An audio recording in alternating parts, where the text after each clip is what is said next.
ici. Bienvenue aussi à vous sur les réseaux sociaux. Ce matin, vous êtes venus pour la même chose que nous. On est venus adorer Dieu ce matin, passer un temps dans sa présence.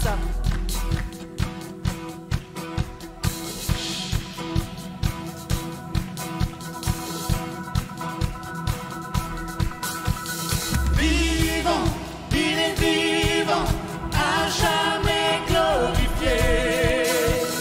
Vivant, il est vivant, Jésus est le roi ressuscité. Oh, oh, oh, alléluia.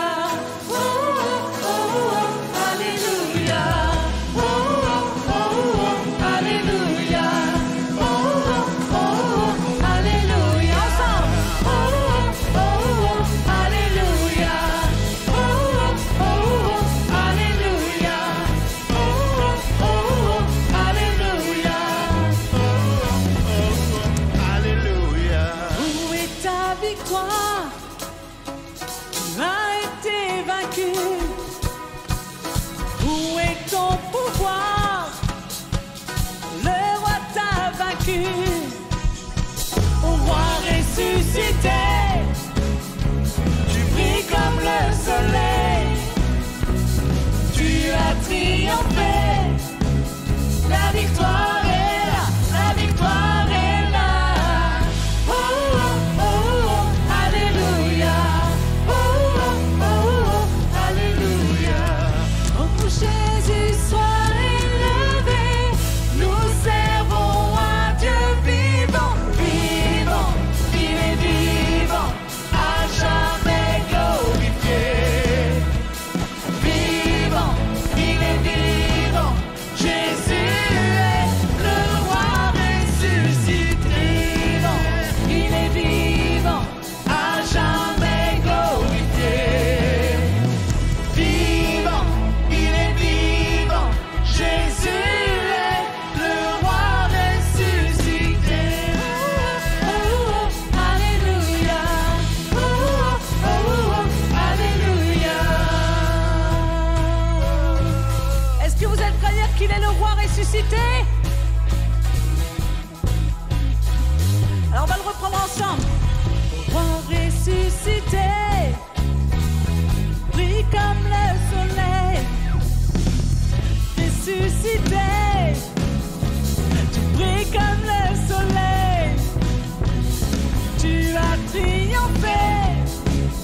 La victoire est là, la victoire est là. Oh, oh, oh, alléluia. Oh, oh, oh, alléluia. Oh Jésus, sois élevé. Nous servons un Dieu vivant. Vivant, il est vivant, à jamais glorifié. Vivant, il est vivant, Jésus est le roi ressuscité. Vivant, il est vivant, à jamais glorifié. Vivant, il est vivant, Jésus est le roi ressuscité.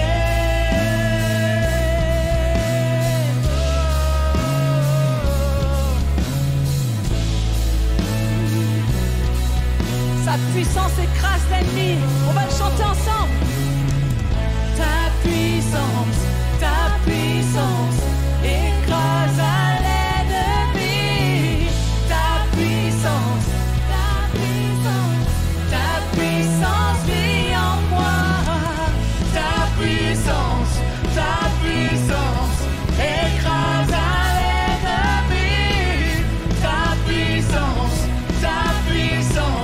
Ta puissance vit en moi. Hey! Ta puissance écrase l'ennemi.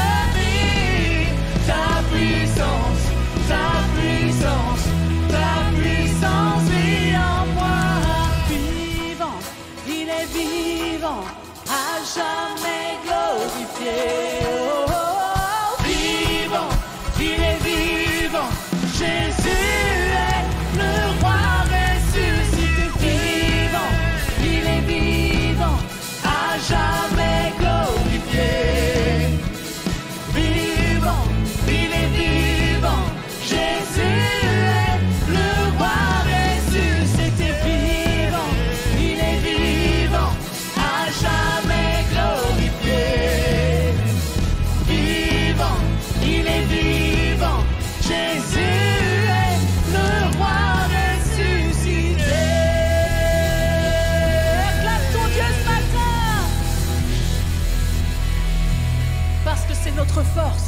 sur lui qu'on s'appuie quand on trébuche.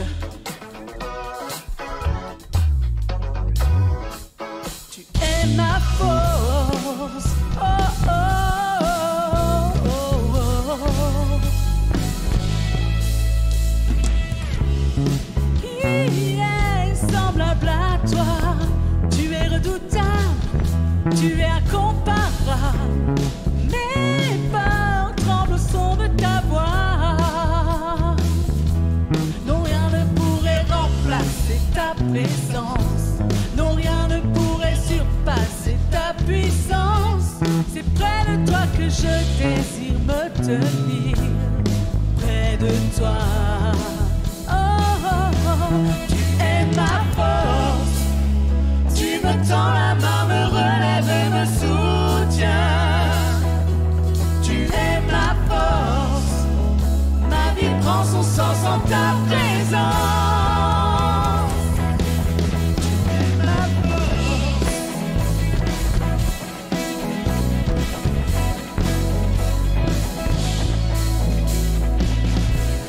J'irai où tu m'appelles. Tu marches avec moi. Tu as fermé mes pas. Oh Dieu, tu me connais par mon nom. Non, rien ne pourrait remplacer ta présence.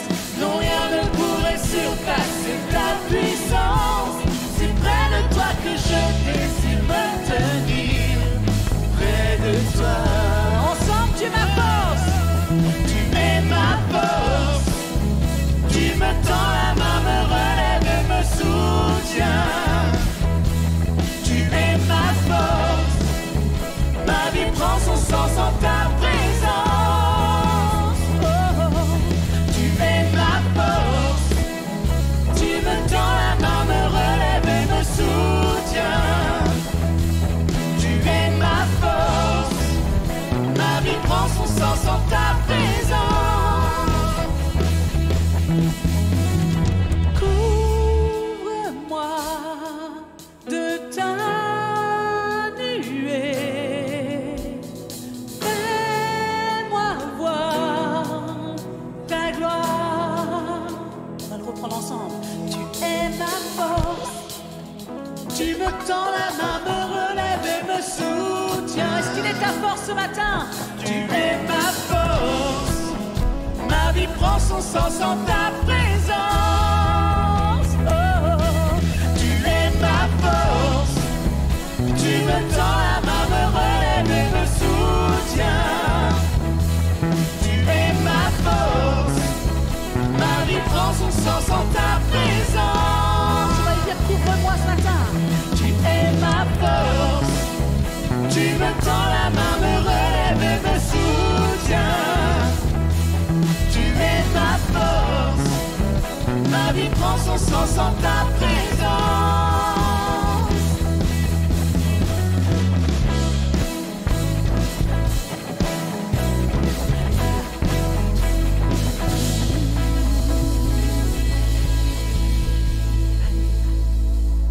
Il est celui qui nous couvre de sa nuée pour nous protéger.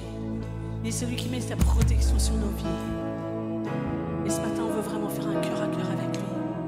On veut vraiment rechercher sa face.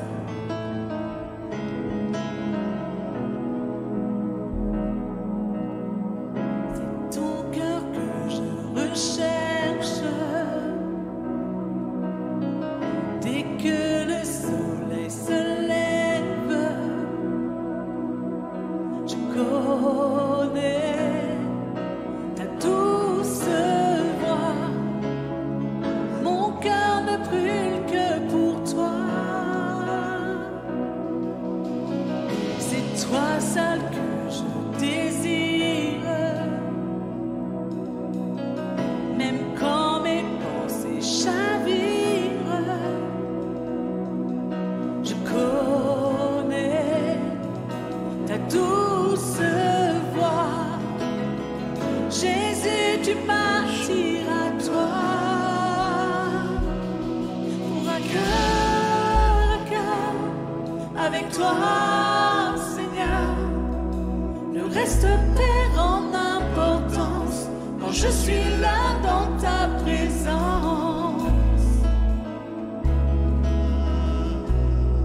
suis là dans ta présence.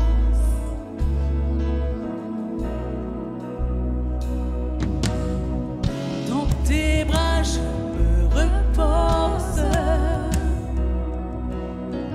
Tous mes fardeaux je les dépose. Je connais ta douce voix. Jésus, je ne veux que toi.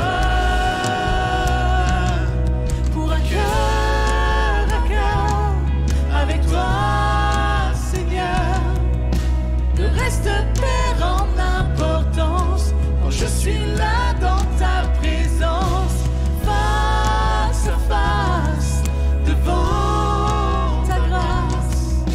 Le reste perd en importance quand je suis là dans ta présence. Je suis là dans ta présence.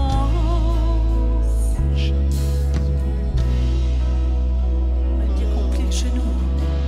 Je plie le genou, abandonne tout, j'abandonne tout. Le seul désir de mon cœur, c'est ton cœur. Est-ce qu'il doit recevoir son cœur? Je plie le genou, j'abandonne tout. Le seul désir de mon cœur, c'est ton cœur. Oh, je plie le genou, j'abandonne tout. Le seul désir de mon cœur, c'est ton cœur. Je plie le genou, je plie le genou, j'abandonne tout. Le seul désir de mon cœur, c'est ton cœur. Dis-lui que tu plies le genou ce matin.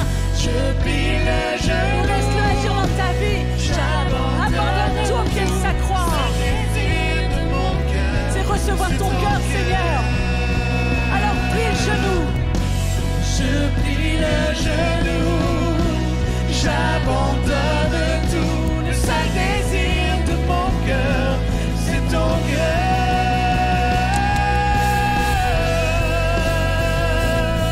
Oh, c'est ton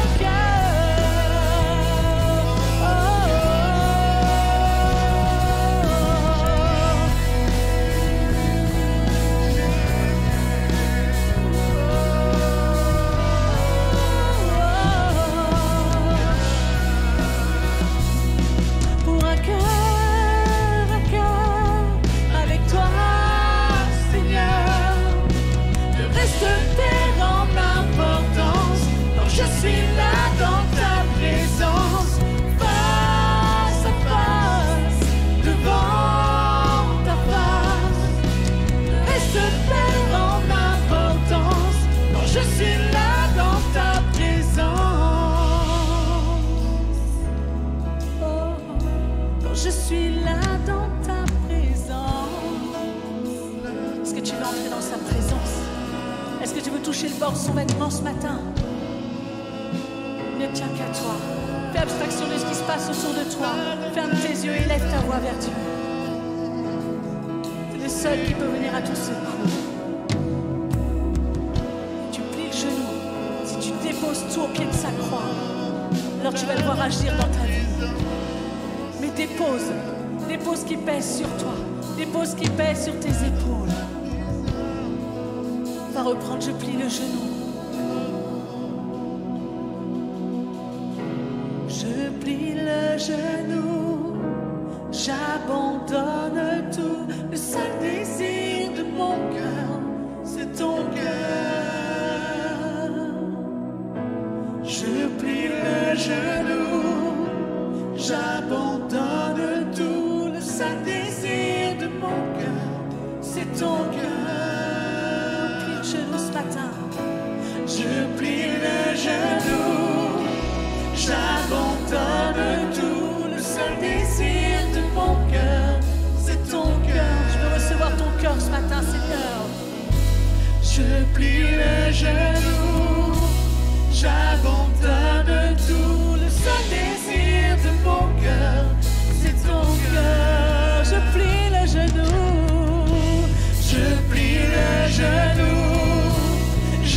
j'abandonne tout, le seul désir de mon cœur, c'est ton cœur. Crie à Dieu ce matin et plie le genou.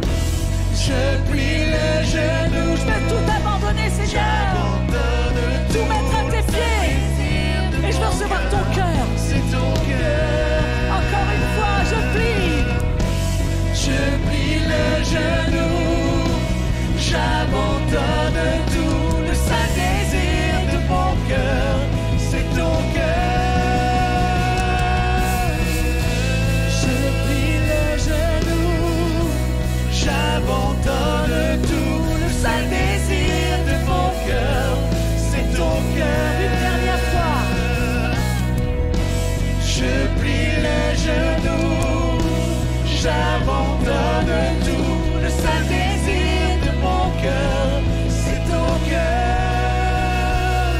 Pour un cœur avec toi, Seigneur, reste Père en importance. Quand je suis là dans ta présence, face à face, devant ta grâce, reste Père en importance. Quand je suis là dans ta présence. Quand je suis là dans ta présence. Quand je suis là dans ta présence.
qui libère. Son nom est Jésus. Son nom est merveilleux. Conseiller, Dieu puissant.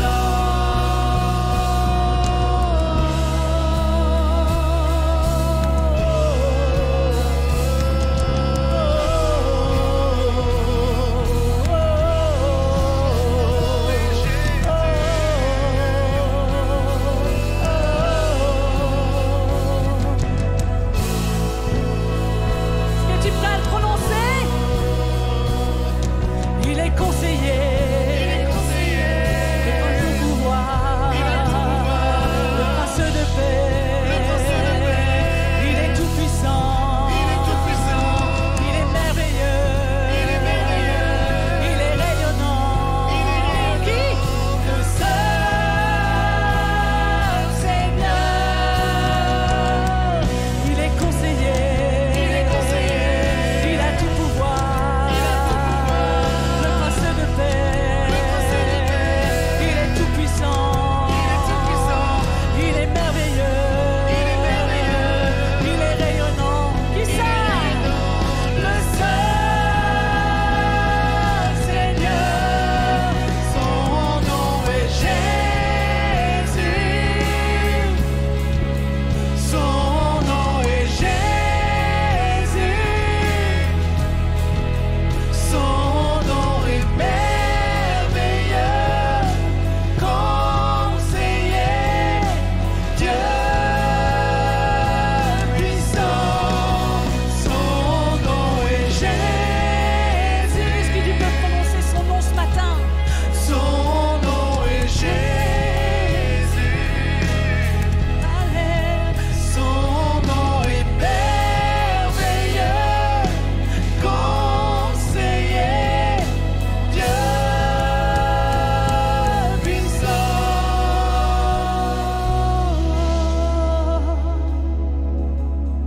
Son nom est merveilleux, Dieu puissant. Il est ton conseiller. C'est à lui que tu dois demander. C'est lui qui va te conseiller et qui te conseillera mieux que quiconque sur terre. Parce que c'est ton créateur. Alléluia.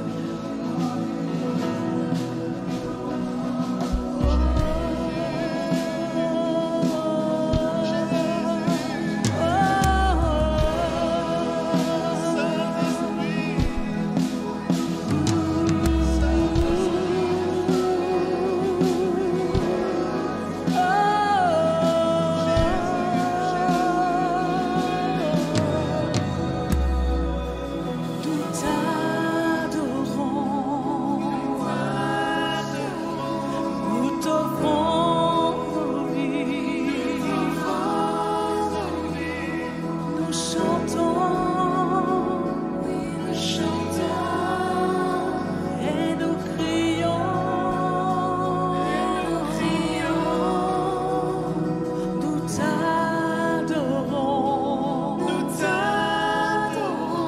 nous t'offrons nos vies, nous chantons, et nous crions. Adore ton Dieu ce matin. Nous t'adorons, nous t'offrons nos vies, nous chantons, et nous crions, nous chantons.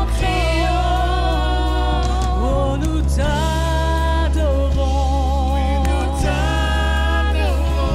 nous t'offrons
voir.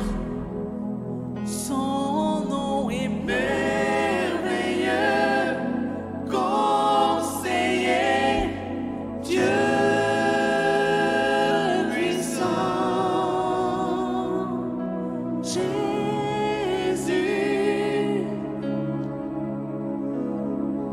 Jésus,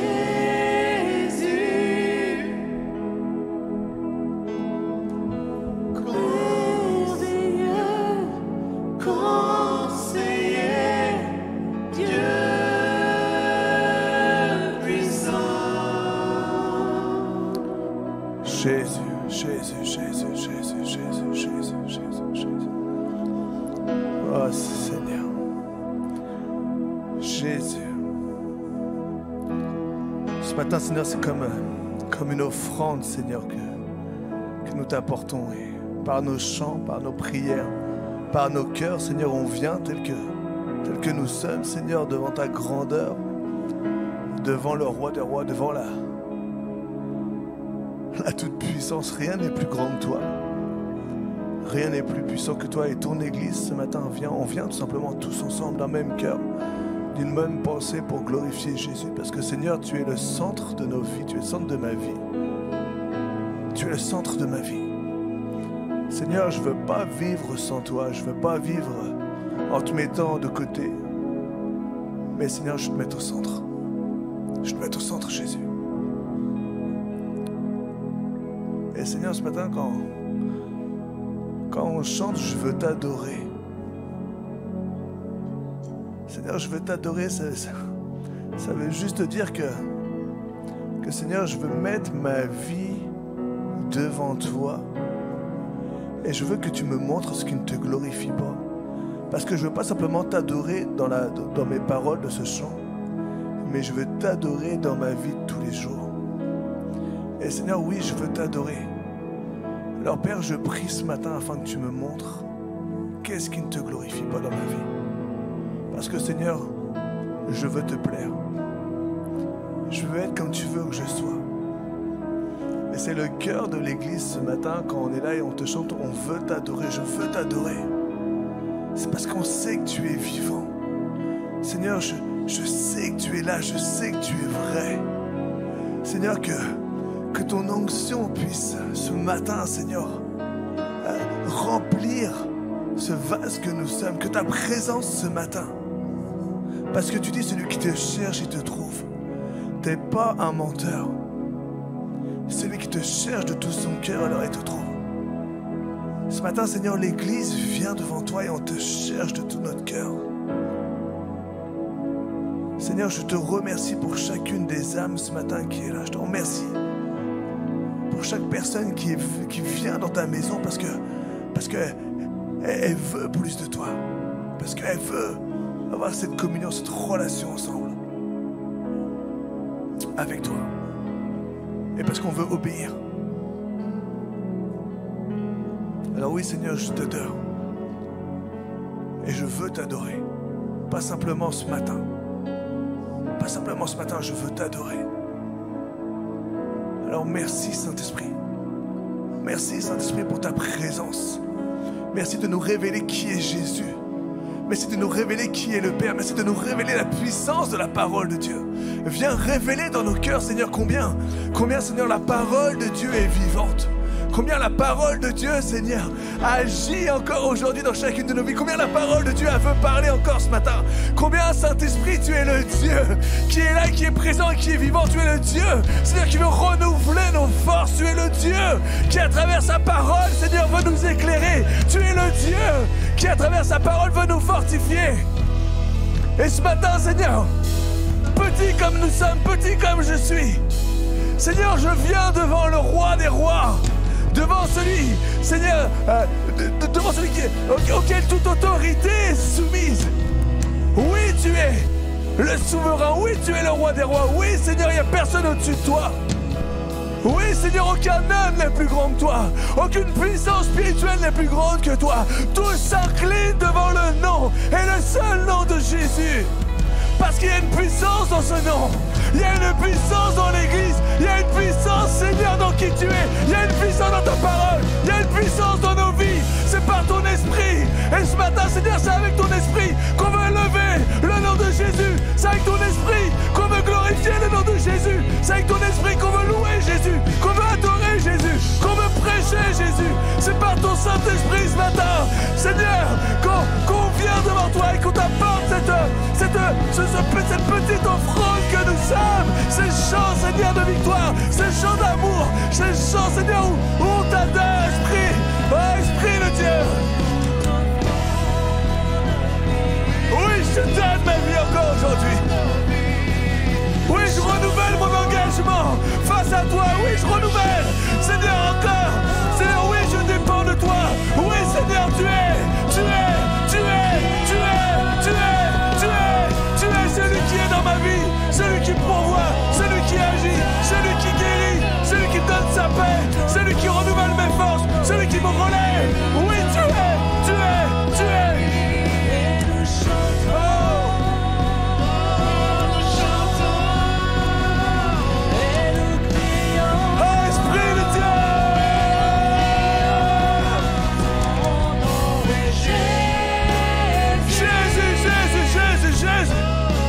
Simplement Jésus dans ma vie, tout simplement Jésus quand je me réveille, tout simplement Jésus dans ma journée, Jésus quand je vais me coucher. Oh Jésus, Seigneur, que tes anges soient autour de nous, Seigneur, comme tu dis dans ta parole, Père. L'ange éternel, Seigneur, comme autour de ceux qui te craignent. Esprit de Dieu, on a besoin de toi. L'église, j'ai besoin de toi. On a besoin de toi. Oh Seigneur, donne vie à nos louanges, donne vie à ta prédication, donne vie à ta parole. Donne-nous, Seigneur, de centrer nos regards sur toi encore ce matin. Esprit de Dieu. Alléluia. Son nom est Jésus. Son nom est Jésus. 1 Pierre 2,22 nous dit: lui qui n'a point commis de péché. Parce qu'il fallait un agneau parfait. Et dans la bouche duquel il ne s'est point trouvé de fraude. Verset 23, lui qui injuriait, alors qu'on était en train de l'injurier, ne rendait point d'injure, maltraité, faisait point de menace. Mais qu'est-ce qu'il faisait? Il s'en remettait à celui qui juge justement. C'est ce qu'on veut faire ce matin. On ne veut pas rendre coup pour coup, ni œil pour œil, ni dent pour dent. On veut s'en remettre tout simplement à celui qui juge justement. Je ne sais pas quelle situation tu passes, je ne sais pas quelle épreuve tu peux passer.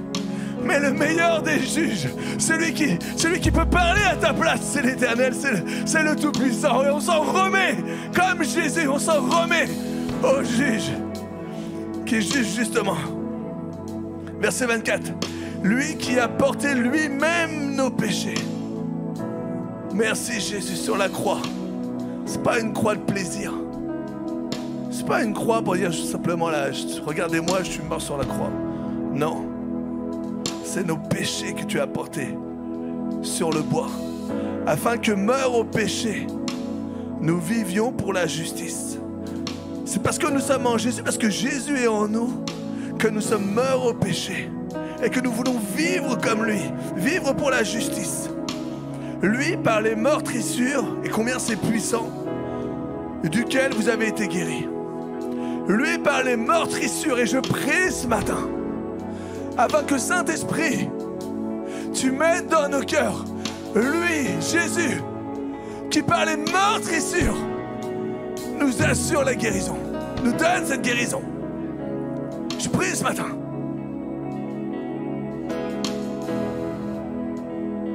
Saint-Esprit, que ta parole soit vivante dans nos cœurs, dans nos pensées, dans notre âme, dans nos émotions, que ta parole soit vivante en nous. Et oui, Seigneur, je proclame que les meurtrissures de Jésus, Isaïe 53, par tes meurtrissures, nous sommes guéris.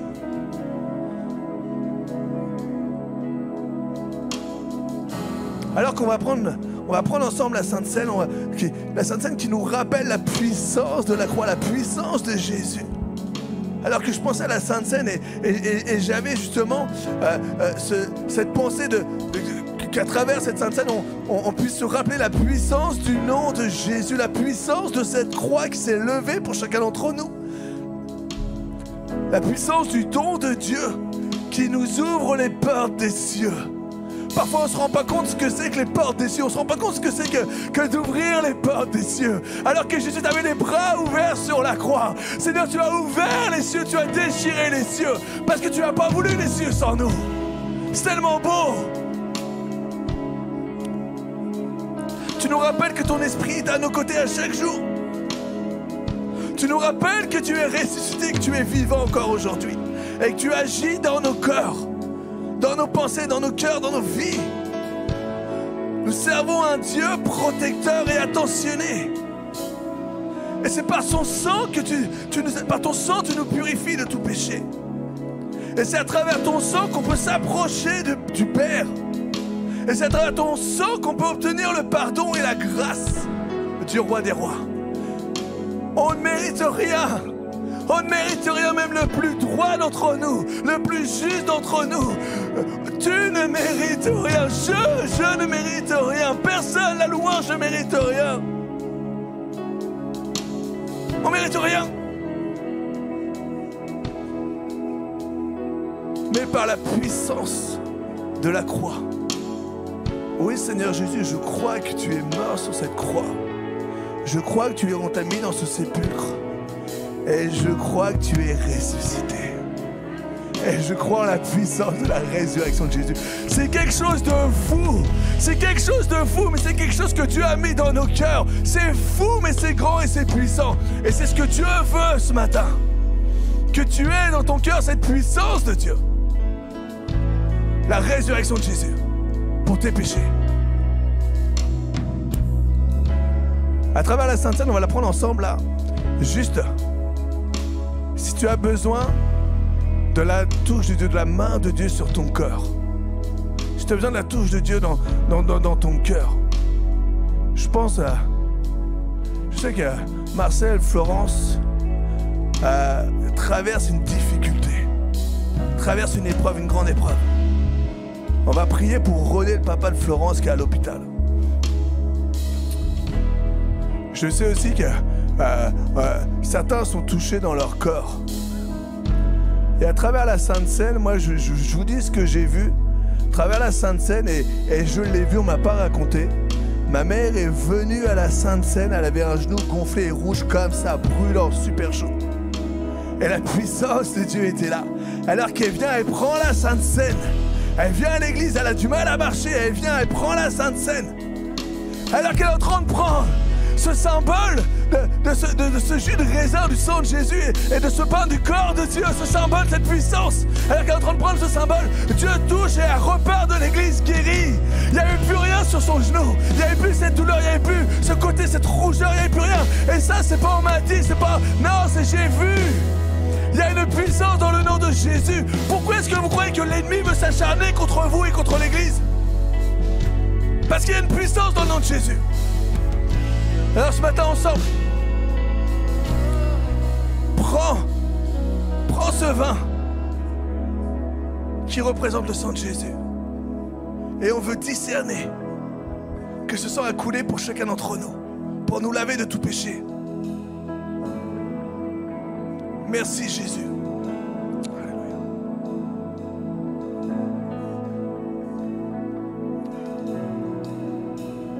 Il n'y a pas de magie à travers tout ça. Il n'y a pas de magie. C'est juste, faites ceci en mémoire de mon nom. Juste Seigneur, c'est en mémoire de ton nom qu'on fait ça, parce qu'on sait que c'est vrai. Et tu veux nous le rappeler. C'est quelque chose de fou de croire que Dieu a ouvert la mer en deux. C'est quelque chose de fou. Et pourtant je sais que c'est vrai. Quelque chose de fou de croire qu'il y a eu un déluge sur la terre. Que toute la terre a été inondée en même temps. Que les eaux sont sorties. Quelque chose de fou. Que tous les hommes sont morts. C'est quelque chose de fou et pourtant c'est vrai. Dieu avait gardé Noé et la famille. Ce matin, Seigneur, quelque chose de fou de croire en Jésus. La folie des hommes, c'est la sagesse de Dieu. Alors oui, Seigneur, je suis peut-être fou aux yeux des hommes, on est peut-être fou aux yeux des hommes, mais je suis tellement fier de proclamer Jésus. Tellement fier. Tellement fier. Parce que je sais que tu es vrai.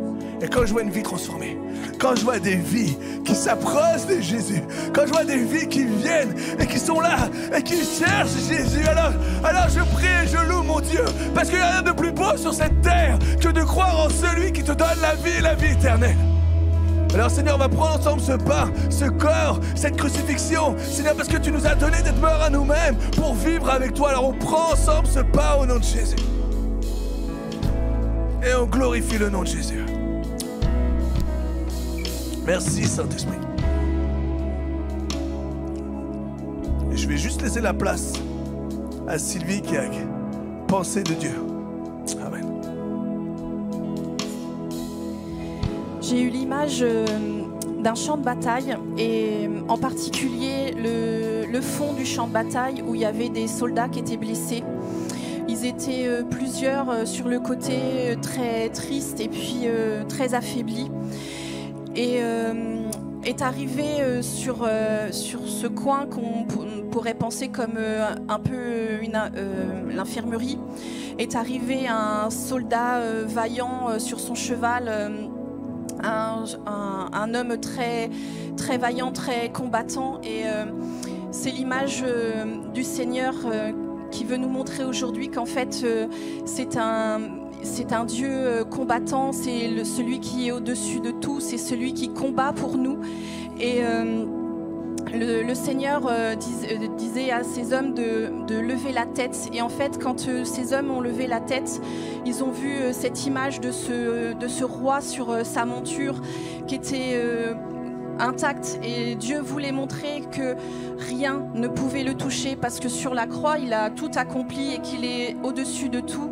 Et que certes, il y a des blessés dans la bataille, mais Dieu veut insister sur le fait qu'il ne laisse aucun d'entre nous sur ce côté à l'infirmerie. Il sait qu'on a des blessures pendant le combat, mais Dieu veut vraiment nous conforter dans le fait que d'avoir les regards tournés vers lui. Il fait descendre son esprit, c'est lui qui nous guérit de tout. Et quand les hommes ont commencé à se sentir renouvelés par la présence de l'Esprit qui descendait sur eux, en fait, ils ont eu comme des écailles qui sont tombées de leurs yeux et ils ont vu que derrière ce chevalier, il y avait le champ de bataille qui était toujours en action.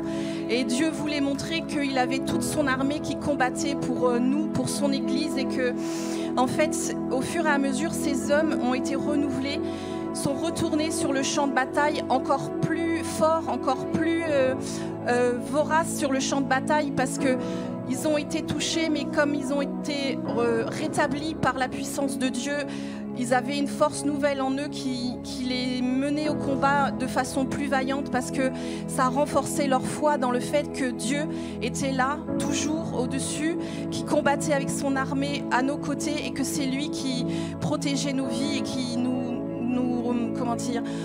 donnait la force et nous donnait des armes de plus en plus puissantes pour combattre dans son armée. Alléluia. Dieu ne t'abandonne pas, Dieu ne te met pas dans un coin, mais Dieu est à tes côtés. Alléluia Jésus. Merci Seigneur.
Bonjour à tous, bienvenue à l'église Vivre Libre. Et est-ce qu'on pourrait applaudir ensemble l'équipe de louange, s'il vous plaît? Est-ce qu'on pourrait applaudir ensemble le roi des rois, le seigneur des seigneurs, Jésus-Christ, s'il vous plaît? Chaque dimanche à 10h30, il y a un culte proposé par le pasteur Manu. Vraiment, il est vraiment bon. Et vraiment, il y a aussi le pasteur Fred qui peut nous apporter un message, ainsi qu'un invité. Et une fois par mois, il y a le pasteur Seb en direct du Canada qui, sur cette bel écran-là, nous envoie un beau message aussi. Chaque mercredi à 19h, la réunion prière. Le Seigneur nous appelle vraiment à avoir une réunion, une vie de prière, pardon, excusez-moi, une vie de prière, mais aussi de prier pour nos frères et nos sœurs, et c'est vraiment important. Et je vous invite vraiment à venir au moins une fois, à participer à cette réunion de prière le mercredi à 19h. Oserez-vous le relever le défi? Le groupe d'ados de VL, vraiment le groupe d'ados de VL qui commence à grandir en feu. Et vraiment aujourd'hui on les emmène à Gravity, donc une activité payante. Donc ça va être vraiment cool, ça va être un parcours d'escalade et ça va être vraiment hype, vraiment ça va être cool. Et si vous avez des ados en bagage et qu'ils souhaitent connecter avec d'autres ados vraiment, je vous invite à aller voir Mika, Pauline, Evan ou bien moi-même, les 4 responsables de ce groupe d'ados qui est en train de grandir au fur et à mesure. Le dimanche 8 octobre, il y a la Gap. On va passer un bon moment ensemble. Ouais, le pasteur Manu l'a dit, il aimait bien les gâteaux au chocolat. Non, je rigole. Moi, j'aime les gâteaux au chocolat, mais on va passer un bon moment après le culte. Donc, je vous invite vraiment à rester après le dimanche 8 octobre, après le culte, à partager un moment et rester connecté un peu plus longtemps que d'habitude avec nous. Le samedi 21 octobre, les femmes d'influence. Sur ce sujet, malheureusement, je ne pourrais pas vous en dire plus, je ne fais pas partie de ce groupe. Je vous invite à aller voir Morgane, Stéphanie ou bien Catherine qui pourront vous renseigner davantage sur ce...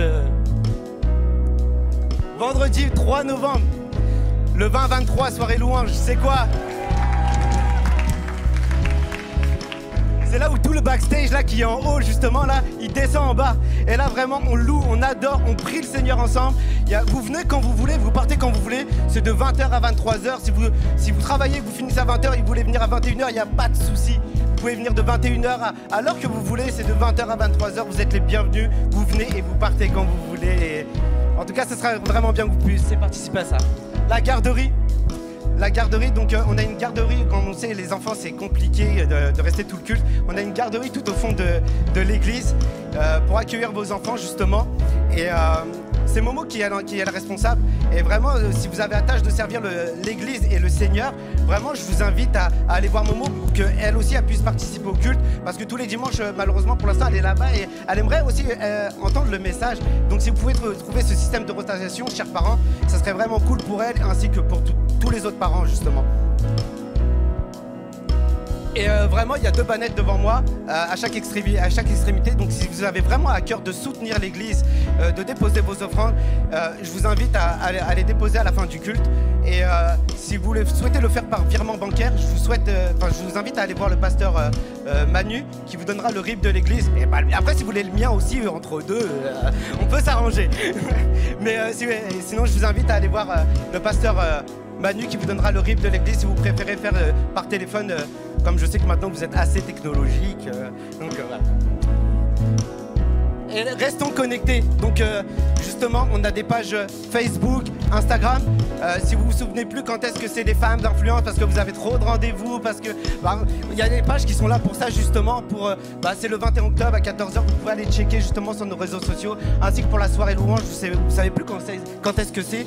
Je vous invite à aller checker nos réseaux sociaux pour les annonces, pour aller checker tout ça. Et il y a aussi la page YouTube l'Église Vive Libre. Donc s'il y a un message qui vous a parlé à cœur et que même un ami passe par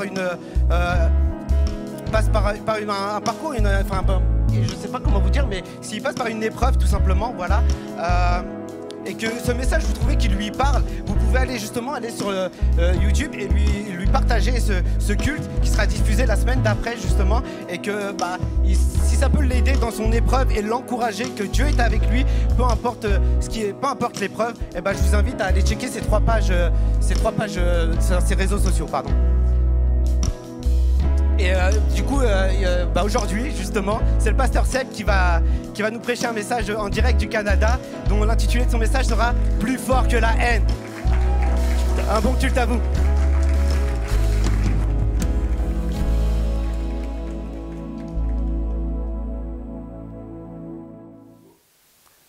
Bonjour à tous, c'est encore un privilège d'être avec vous ce matin, malgré la distance, mais grâce aux conditions techniques que nous avons aujourd'hui, c'est un privilège pour moi de vous rejoindre une fois par mois pour apporter le message de l'Évangile et la pensée que Dieu pose sur mon cœur pour l'Église, vivre libre. J'allais dire nouvelle vie et je suis tellement désolé parce que à nouvelle vie je dis vivre libre et à vivre libre je dis nouvelle vie.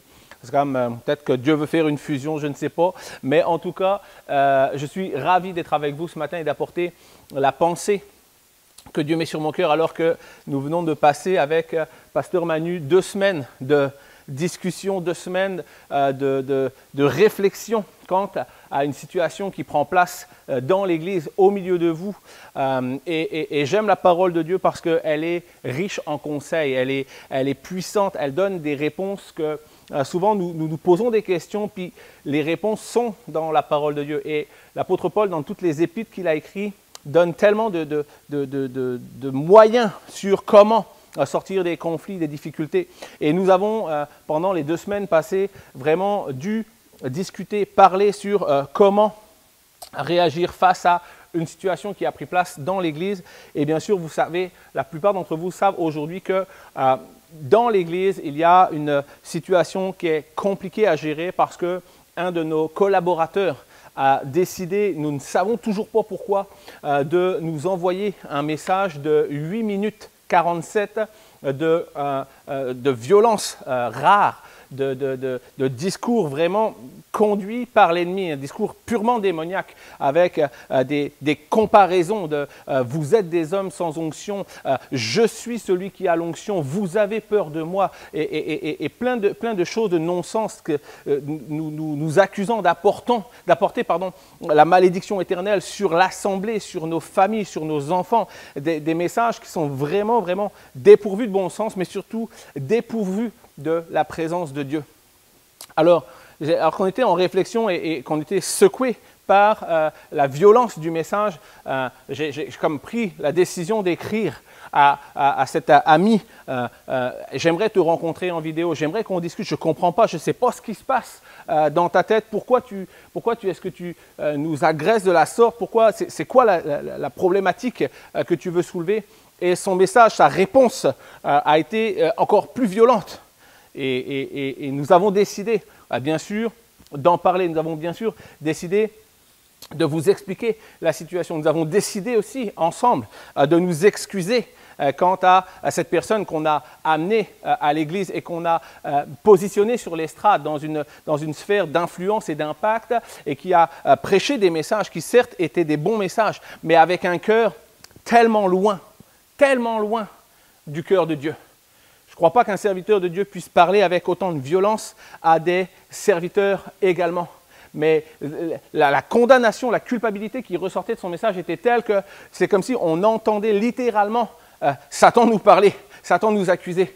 Et lorsqu'on était comme troublés, il est né dans mon cœur ce message qui n'était pas prévu. J'étais pour vous prêcher sur un message sur l'engagement sur le service, mais il est venu dans mon cœur un message alors que je réfléchissais à cela et que l'Esprit de Dieu mettait sur mon cœur que c'est notre tour aujourd'hui, mais peut-être c'est ton tour demain. C'était peut-être ton tour hier. Puis peut-être toi aussi tu as été victime de la violence et de la haine de quelqu'un. Peut-être même est-ce que tu as aujourd'hui en ce moment tu passes par des difficultés ou tu es dans la souffrance par rapport à des situations ou par rapport à des gens. Et le titre de mon message ce matin pour vous, ça s'appelle « Plus fort que la haine ». Plus fort que la haine ou l'art de cultiver l'amour et la compassion pour confondre nos ennemis. J'aimerais dire à quelqu'un ce matin que lorsqu'on en est attaqué, ça ne nous affecte pas plus que ça lorsque les gens, on ne les connaît pas. Les gens qui disent du mal de nous sont des gens qui ne sont pas dans notre cercle amical, dans notre cercle relationnel. Ça ne va pas nous affecter. Mais il y a une réalité, c'est qu'aujourd'hui, nous vivons dans un monde où la méchanceté et la haine sont comme omniprésentes, où on ne cherche plus à régler des désaccords, des conflits par la parole, mais on se braque et on s'insulte via les réseaux sociaux, on s'insulte via les supports téléphoniques, médiaphoniques. Et c'est littéralement ce que nous nous avons vécu. Et lorsque nous demandons un droit de réponse, on nous dit littéralement qu'il n'y a pas de droit de réponse pour vous. Vous êtes des gens sans onction. Littéralement, le texte dit, la réponse qu'il m'a apportée, c'est « J'ai découvert qui tu es avec les yeux de l'esprit. Tu es un sorcier marabout qui envoûte les gens. » Waouh! J'ai comme « Wow! » Je ne savais pas que j'avais autant de puissance. Alors, la sorcellerie, ce serait comme juste quelque chose de banal, ce serait de pouvoir faire apparaître le pasteur Manu avec moi alors qu'il est avec vous en France. Mais je ne pense pas que j'ai cette autorité-là. Alors que si je demande juste comme pasteur Manu, je veux que tu viennes tout de suite sur le stage, maintenant. C'est que, wouh! Tu veux? Et je reçois. Je te donne. Merci Manu, merci. Je t'en prie. Je ne pensais pas que j'avais autant de puissance. Bien sûr, c'est une blague, c'est une joke. Pasteur Manu est avec moi alors qu'on enregistre ce message. On revient d'une conférence merveilleuse alors qu'on est allé se ressourcer. Mais j'avais à cœur de vous faire cette blague juste pour vous dire qu'on peut tellement parfois partir dans des folies, dans des dérives. Mais rien ne cautionne la méchanceté. Mais nous avons un remède à la méchanceté. J'aimerais poser cette question, comment est-ce qu'on peut devenir littéralement et véritablement plus fort et inspirer les autres à travers notre amour et notre compassion? Vous savez, ce qui est perturbant, c'est que lorsqu'on leur répond à l'amour par la haine, ça dégage encore plus de haine. Puis c'est ce que Jésus faisait. C'est ce que Jésus a expérimenté et c'est ce que nous avons expérimenté alors que nous disions « mais nous t'aimons, nous te bénissons, nous prions pour toi ». Et les réponses étaient comme catégoriques « menteur, je sais que tu ne penses pas ce que tu dis ». Tu as plus de pouvoir que moi, je suis capable de faire apparaître Manu sur le stage. Toi, tu es capable de savoir qu'est-ce que je pense alors que même moi, je ne le pense pas. J'aimerais dire à quelqu'un ce matin que rien n'excuse la méchanceté, que personne n'est épargné de la méchanceté, mais qu'il y a un remède à la méchanceté, ça mérite un amen. Il y a un remède à la méchanceté et ce remède, c'est l'amour.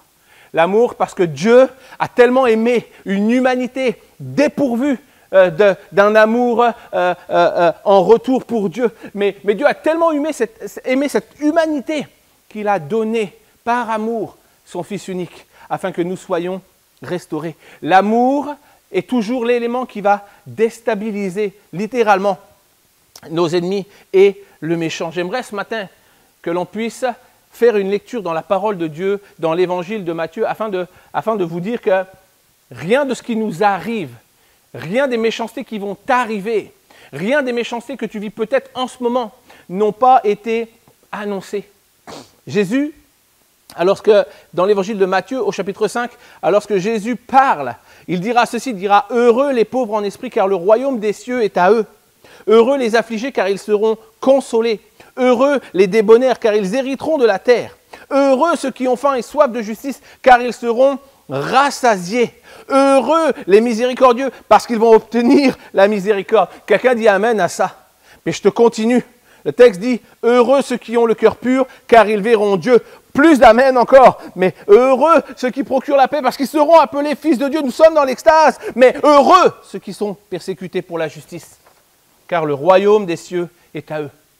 Et il continue, Jésus, après avoir monté, heureux, heureux, heureux toi qui fais du bien, heureux toi qui es gentil, heureux toi qui ceci, heureux toi qui cela, et heureux serez-vous, verset 11, lorsqu'on vous outragera, lorsqu'on vous persécutera, et qu'on dira faussement toutes sortes de mal à cause de moi. Réjouissez-vous et soyez dans l'allégresse, parce que votre récompense sera grande dans les cieux, car c'est ainsi qu'on a persécuté les prophètes qui étaient avant vous. J'aimerais dire amen au message de méchanceté que mon frère nous a envoyé, parce qu'il démontre ni plus ni moins ma position dans le spirituel, ma position, ma proximité avec Dieu, et j'aime finalement être persécuté parce que cela démontre que je suis un serviteur de Dieu.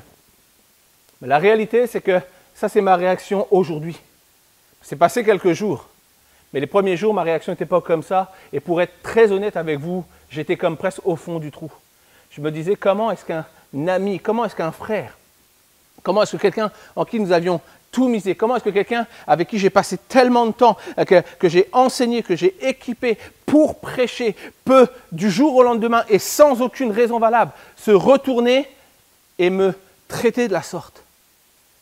J'aimerais dire à quelqu'un, L'outrage fait partie du bagage lorsque tu acceptes de venir à Jésus.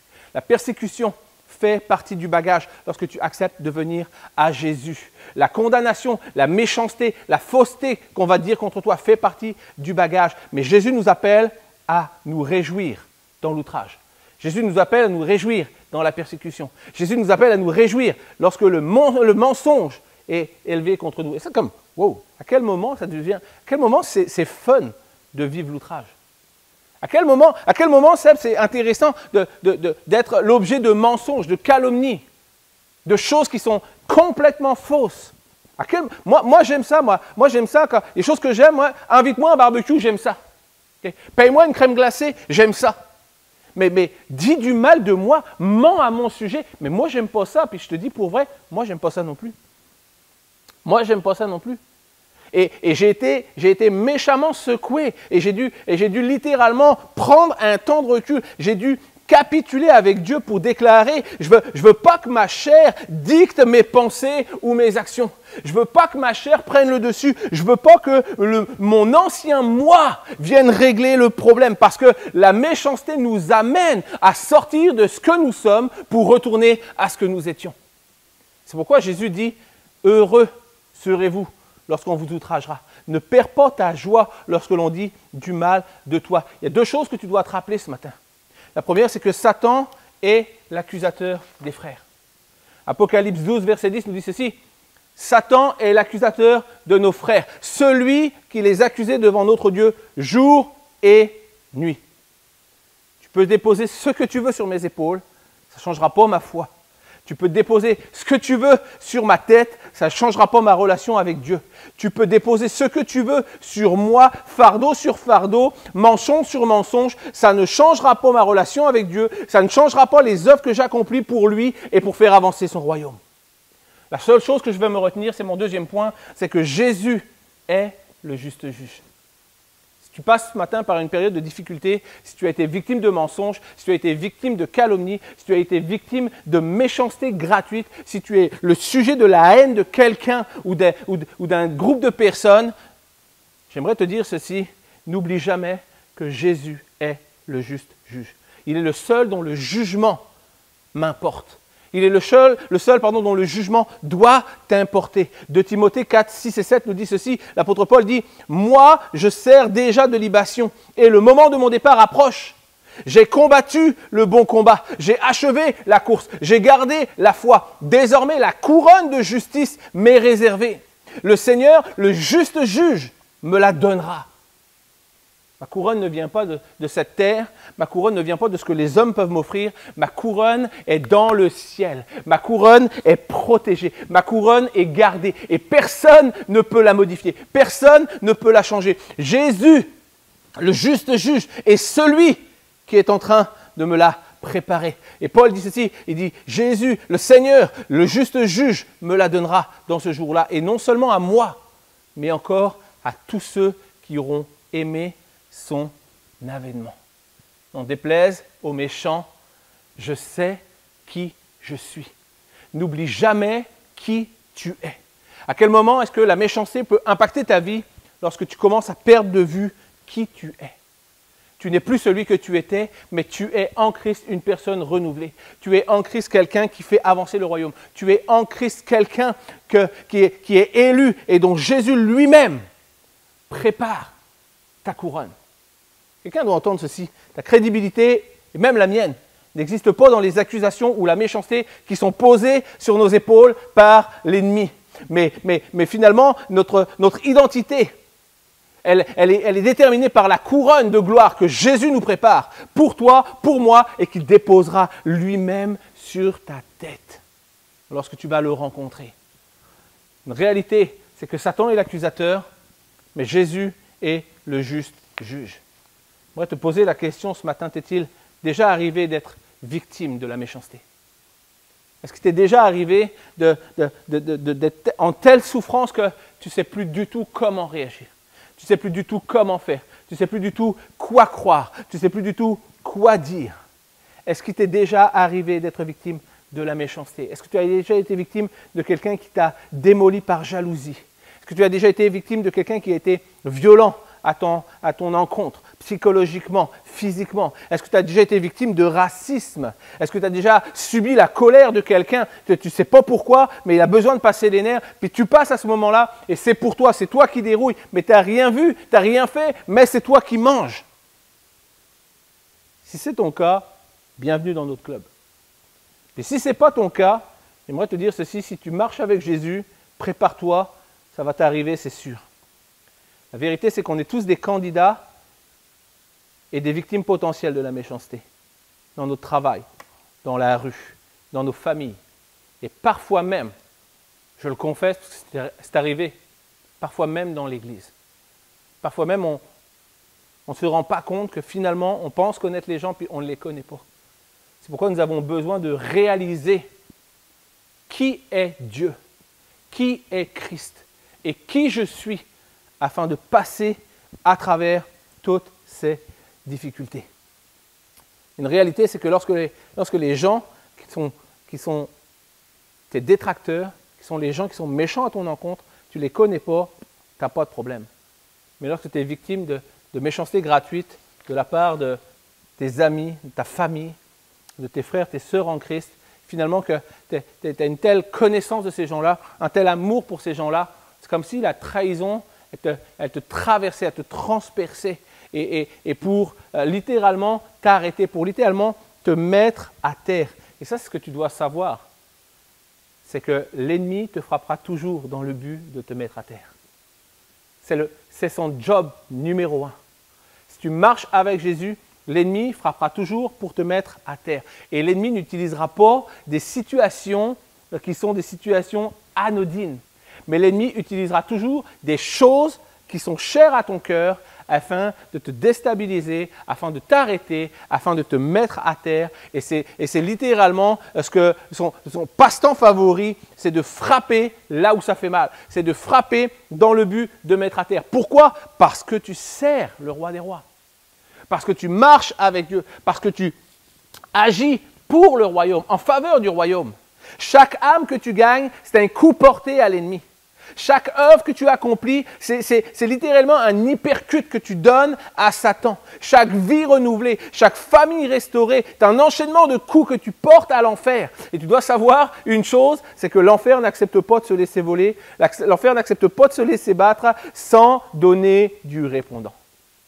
Je ne suis pas en train de te dire que Satan est fort et puissant. Je suis en train de te dire que tout ce que tu fais pour faire avancer le royaume, ça ne te fait pas des amis dans le spirituel. Ça lève des ennemis, ça lève des armées qui vont tout faire pour te mettre à terre. Tu dois savoir ça. Si tu te lèves pour Jésus, l'ennemi se lève contre toi. C'est ça que Jésus déclare. Lorsque Jésus dit « vous aurez des tribulations ». Vous aurez des tribulations. Pourquoi? Parce que vous êtes actif. Parce que vous êtes productif pour le royaume. Tu ne seras pas persécuté parce que tu vis comme le monde. Tu ne seras pas persécuté parce que tu vis ta foi le dimanche matin, puis tout le restant de la semaine, tu es dans le monde, puis tu portes un contre-témoignage. Tu ne seras pas persécuté parce que tu as reçu ta foi, puis tu la gardes pour toi sans déranger personne, sans embêter l'enfer. Tu seras persécuté parce qu'il y a quelque chose qui brûle en toi. Il y a un désir de voir des âmes restaurées. Il y a un désir de voir les âmes sauvées. Il y a un désir de voir le royaume de Dieu avancer parce que tu es zélé pour l'évangile et pour les témoignages de Christ. Alors l'ennemi va toujours te frapper, toujours chercher à te mettre à terre. Ce n'est pas la meilleure phrase que j'ai dit, mais quelqu'un devrait dire amen parce que c'est la vérité. C'est la vérité. Lorsque tu marches avec Jésus, n'oublie jamais que tu marches contre Satan. Et l'ennemi ne se laissera pas faire. Il sait qu'il est vaincu, mais son but à lui, c'est de t'arrêter, c'est de t'empêcher. Et c'est pourquoi il te frappe fort, comme nous avons été frappés fort, comme peut-être c'était là ce matin et tu dis, mais moi, ça m'est arrivé tellement de fois d'être frappé fort, d'être mis à terre par la vie, par les situations. J'aimerais te dire que et la vie et les situations sont juste des outils de l'ennemi pour te clouer au sol. Ne reste pas au sol, mais réalise simplement qu'il n'y a rien de nouveau pour nous aujourd'hui. Il n'y a rien pourquoi Jésus n'est pas mis en garde les disciples avant même la création de l'Église. En Jean 16, 33, Jésus dira ceci, il dira « Je vous ai dit ces choses ». C'est Jésus qui parle. Il donne un enseignement, il dit « Je vous ai dit ces choses afin que vous ayez la paix en moi. Vous aurez des tribulations dans le monde, mais prenez courage parce que j'ai vaincu le monde. » Il est bon de savoir que dans le grec original, le mot pour tribulation, c'est « tilpis ». Et tilpis, c'est la pression. C'est de l'oppression.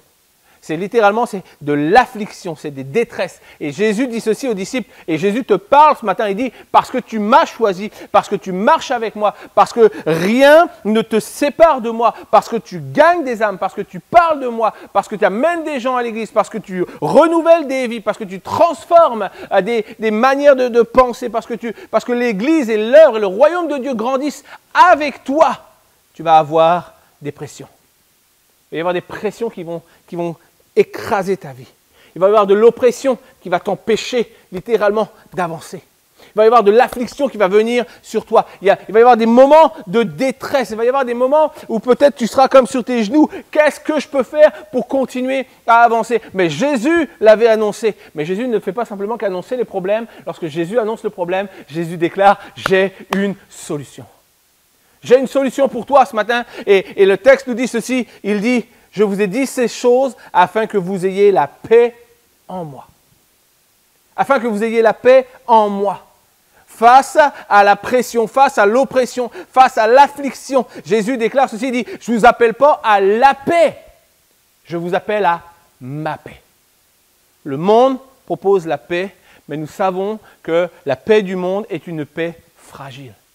Mais la paix de Dieu est une paix puissante, est une paix qui surpasse littéralement toute chose. Et Jésus dit ceci, il dit, je prie, je vous appelle afin que vous ayez la paix en moi. Et la paix dont Christ nous parle, c'est la paix, c'est Érénée, c'est la paix du Messie. C'est un état de tranquillité alors que la guerre fait rage. C'est un état de, malgré la persécution, malgré les calomnies, malgré les mensonges, alors que tu étais un genou à terre, que tu disais, comment je peux faire pour répondre à ces attaques?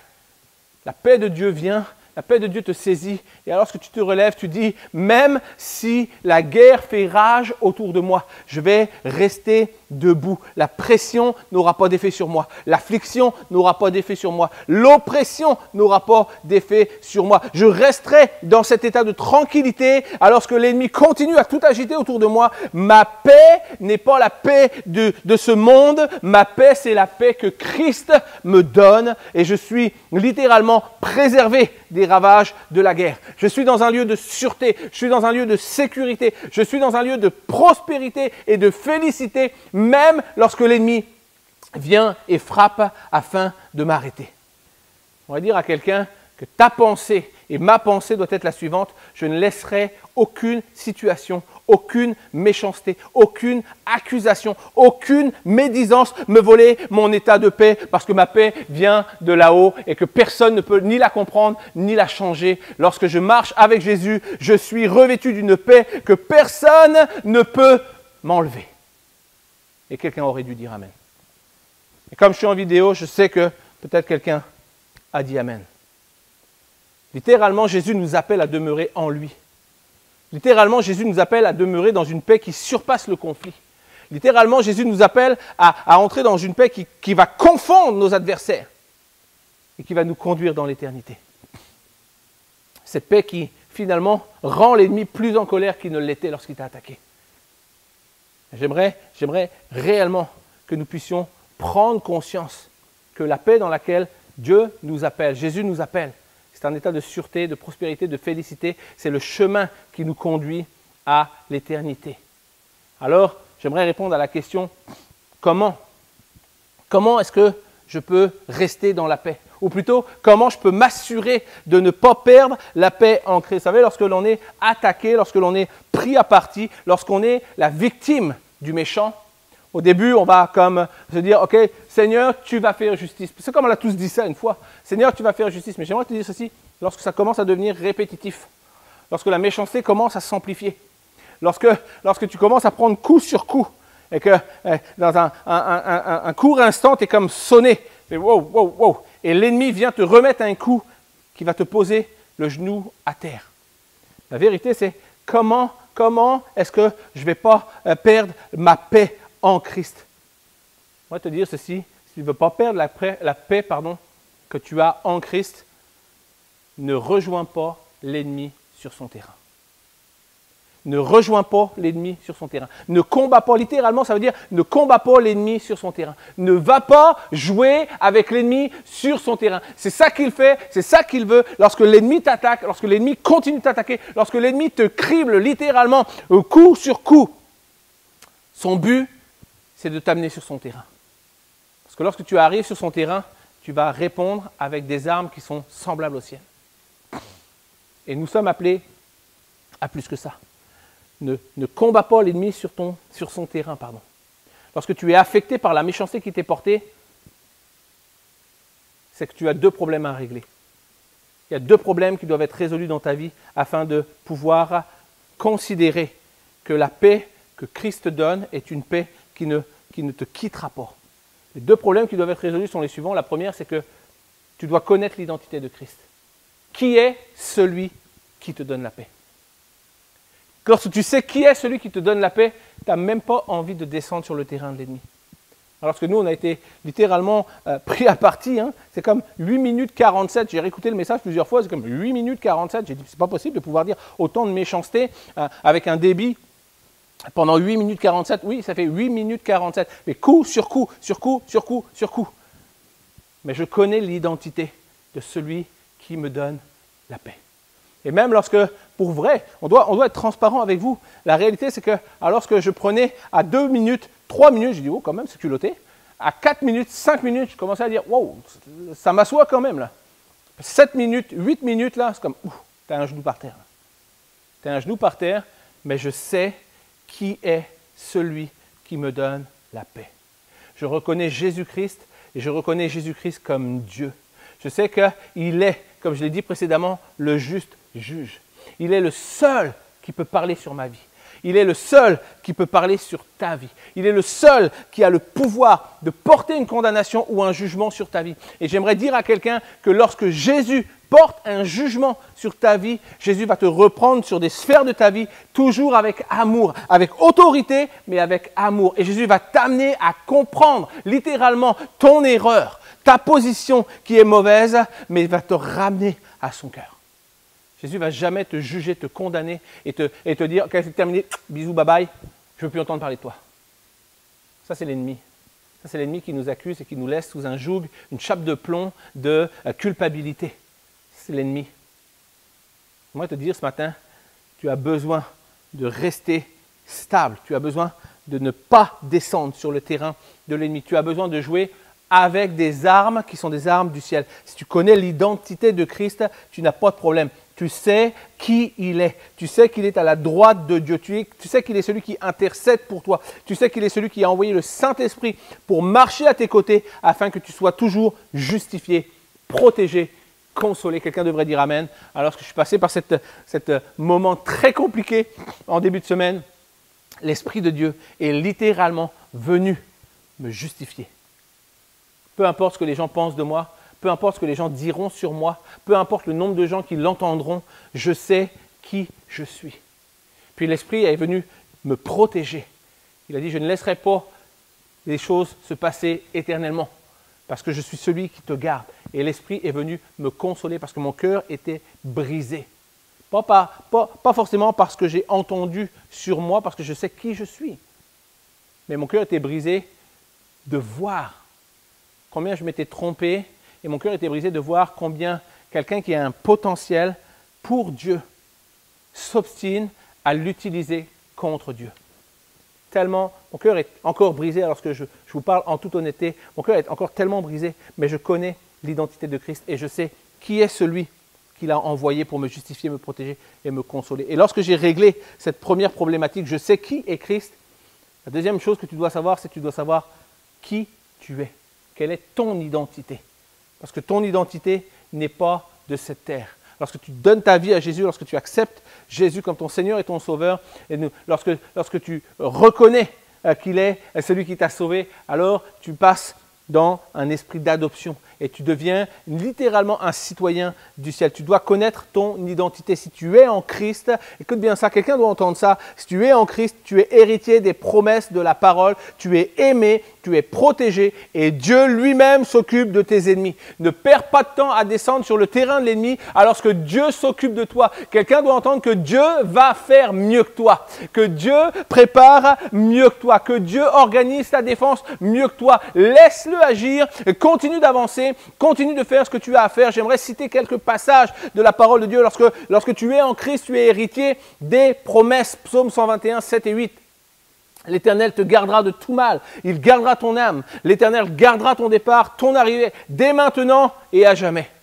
Je sais que l'Éternel me garde dans ce que nous sommes en train de traverser.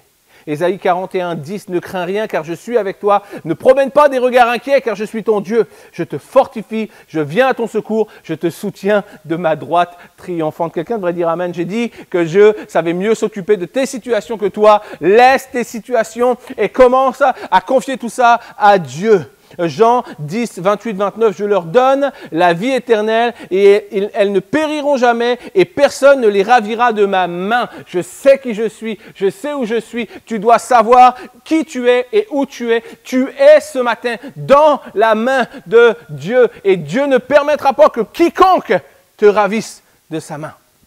Enfin, Ésaïe 54, 17, toute arme forgée contre toi sera sans effet. Toute langue qui s'élèvera en justice contre toi, tu la condamneras. Tel est l'héritage des serviteurs de l'Éternel. Tel est le salut qui leur viendra de moi, dit l'Éternel. Écoute bien ça. Si tu es mort à toi-même, tu es assuré que tu n'iras plus jamais sur le terrain de l'ennemi. Lorsque tu réalises, lorsque tu es mort à toi-même, lorsque tu acceptes de mourir à toi-même, de laisser Dieu gérer tes affaires, de laisser Dieu solutionner tes problèmes. Lorsque tu es mort à toi-même, tu es assuré de ne plus aller sur le terrain de l'ennemi. Pourquoi? Parce que tu sais que l'ennemi ne peut rien te voler. Lorsque tu as réalisé que tout est pour la gloire de Dieu. Tu as tellement compris ça, tu baignes tellement là-dedans, tu sais tellement que Dieu va faire les choses. Tu réalises que l'ennemi ne peut rien te voler. L'ennemi ne pourra rien te voler parce que ce que tu possèdes n'est pas de cette terre. Et l'ennemi a que pour seul héritage cette terre. Et le texte nous dit ceci dans Matthieu 6, 19 à 21. Il dit « Ne vous amassez pas des trésors sur la terre, où la teigne et la rouille détruisent et où les voleurs percent ou dérobent.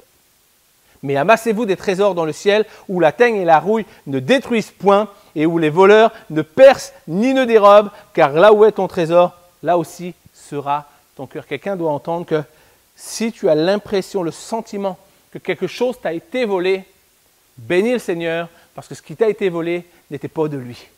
Puisque lorsque tu commences à revenir à Jésus, lorsque tu viens à Jésus, ce que Jésus va te donner, l'ennemi ne pourra jamais te le voler. La paix de Dieu surpasse toute chose, surpasse toute intelligence. Rien, Satan ne pourra jamais te voler ton intégrité, Satan ne pourra jamais te voler ton honnêteté, Satan ne peut pas voler ta réputation, Satan ne peut pas voler la qualité de tes œuvres, merci pour les amen, Satan ne peut pas voler ton témoignage parce qu'il ne peut pas entrer dans les cieux là où sont gardés ses trésors.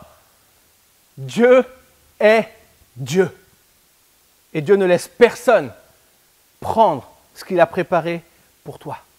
Satan ne pourra jamais retirer l'approbation de Dieu de ta vie.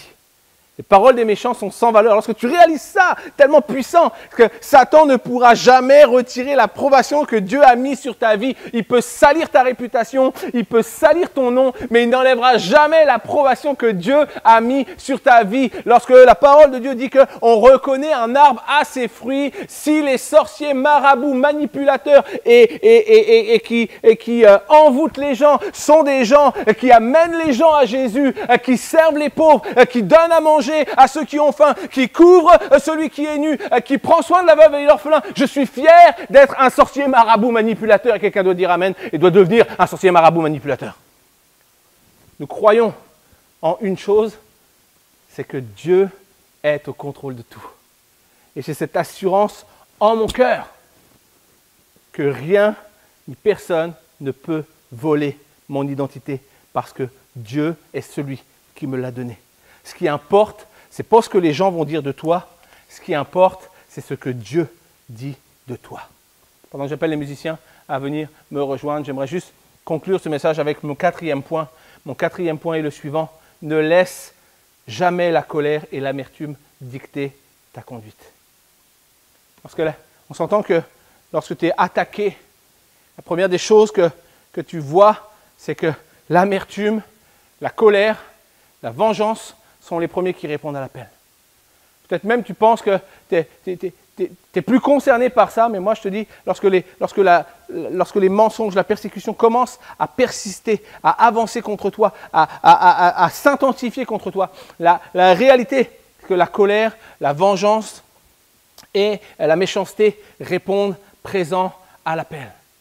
Puis je te dis pour honnêteté, c'est ce que moi j'ai vécu ces derniers jours. Parce que j'ai dit, en début de message, quand j'ai dit, j'ai dû lutter avec Dieu pour dire, ok, j'accepte que ma chair ne reprenne pas le dessus. Je ne veux pas que ce que j'étais revienne. Seigneur, je te laisse tout ça. Je veux déposer tout ça. Ta parole dit que c'est à toi la vengeance, à toi la rétribution. Alors Seigneur, tu sais qui je suis, puis je te laisse te charger de toutes ces affaires. Ne laisse jamais la colère, l'amertume dicter ta conduite.